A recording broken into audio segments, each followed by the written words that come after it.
સૌથી પહેલા કૌભાંડનું પોસ્ટમોર્ટમ કરવું છે એ કે જેણે અત્યાર સુધી અનેક લોકોના હૃદય ચીરી નાખ્યા છે।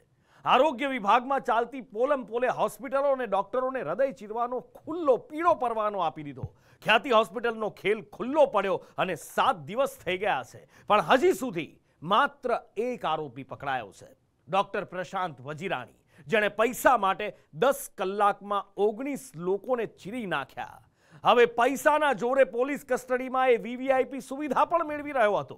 ખ્યાતિ હોસ્પિટલે ખાલી પીએમજેમાં કૌભાંડ કર્યું છે એવું નથી, આખી સિસ્ટમની પોલ ખોલી નાખી છે।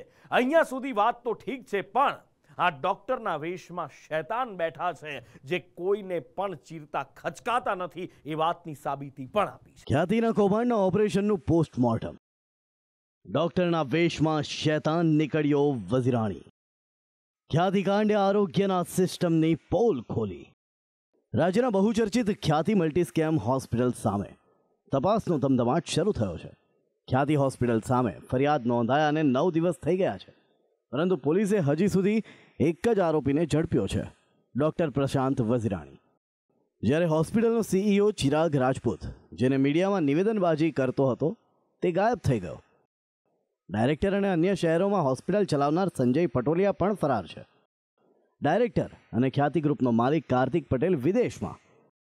ડાયરેક્ટર રાજશ્રી પ્રદીપ કોઠારી પણ પોલીસ પકડથી દૂર છે। જોકે હવે આ સમગ્ર મામલાની તપાસ ક્રાઇમ બ્રાન્ચને સોંપવામાં આવી છે।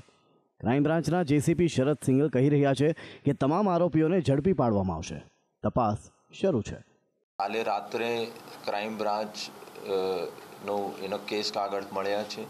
3 અલગ અલગ પીઆઈની નિમણૂક કરવામાં આવી છે અને આજે પણ હેલ્થ ડિપાર્ટમેન્ટ અને જો પહેલા આઈઓ હતા એના જોડે અત્યારે મીટિંગ છે।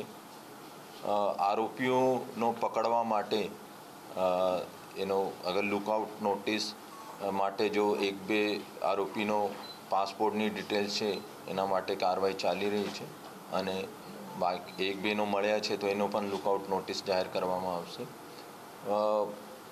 એના સાથે સાથે ક્યોંકિ ફક્ત એફઆઈઆરમાં તો 5 નામ છે, મને લાગે છે કે એમાં અગર ઓર બી માણસો એમાં ઇન્વોલ્વ હશે તો એનો અટક કરવામાં આવશે। બીજી બાજુ આરોપી ડોક્ટર પ્રશાંત વજીરાણીના તપાસમાં ખુલાસો થયો છે કે તે વજીરાણીએ 11 નવેમ્બરના રોજ એક જ દિવસમાં 19 દર્દીઓને ટ્રીટમેન્ટ આપી હતી। વજીરાણીએ તમામ દર્દીની એન્જિયોગ્રાફી કરી હતી અને 9 લોકોની એન્જિયોપ્લાસ્ટી કરી હતી। ડોક્ટર વજીરાણીએ 10 કલાકમાં એકલા હાથે આ ઓપરેશનો કર્યા હતા। મહત્વનું છે કે એક જ દિવસમાં આટલા ઓપરેશન કરનાર ડોક્ટર પ્રશાંત વજીરાણીને પીએમજય યોજનામાંથી 1,20,000 રૂપિયાનું ઇન્સેન્ટિવ મળવાનું હતું।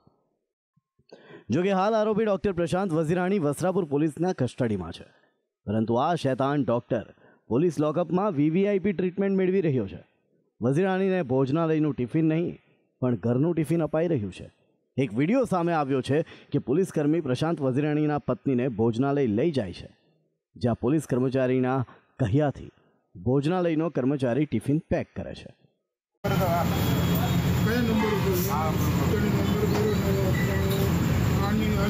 દાલબાટી પાર્સલ કરને, દાલબાટી તું ડાયરી લઈને મોકલ, હું સહી કરી આપું અને આ ટિફિન મોકલ।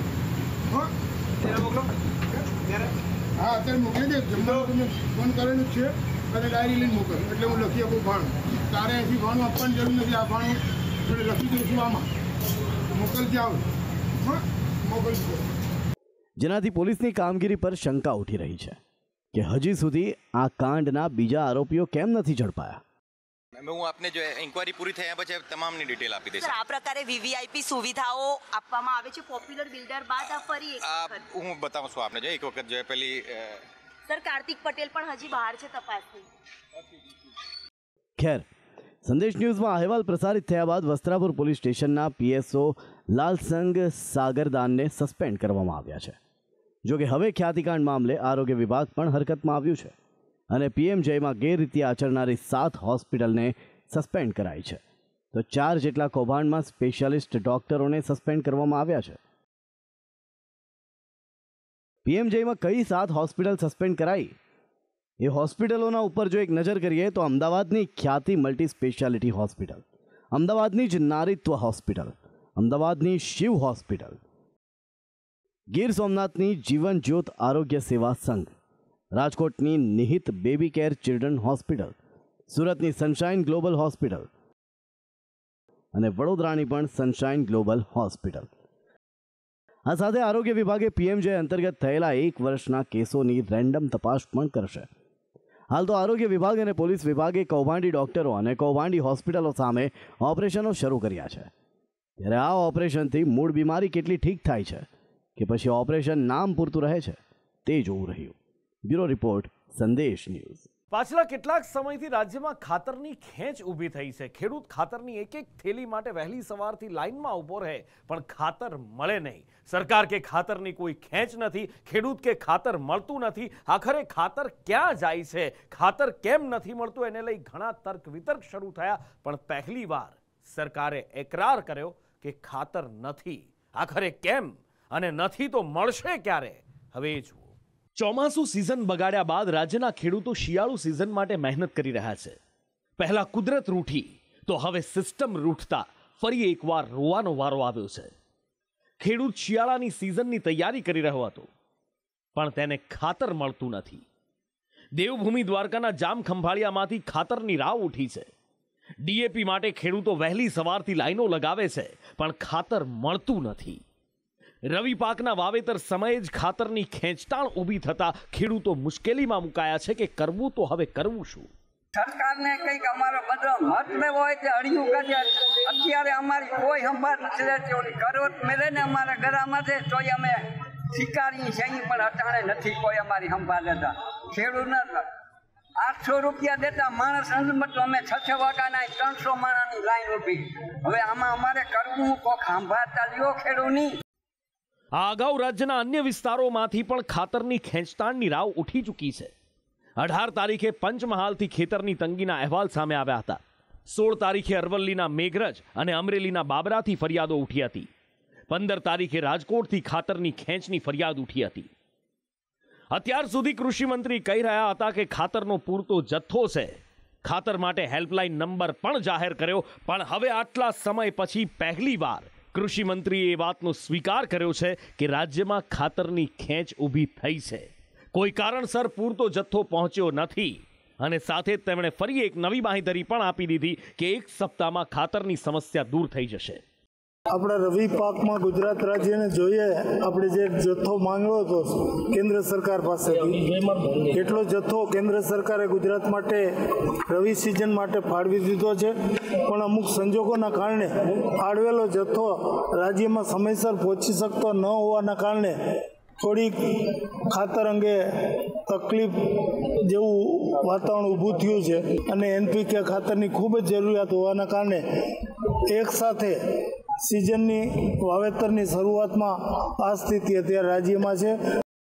ખાતરની ખેંચ પર કોંગ્રેસની પ્રતિક્રિયા સામે આવી છે કે જરૂરિયાત સમયે જ ખેડૂતને ખાતર નથી મળી રહ્યું અને ખેડૂત પાયમાલ થઈ રહ્યો છે, આર્થિક રીતે દેવાદાર બની રહ્યો છે.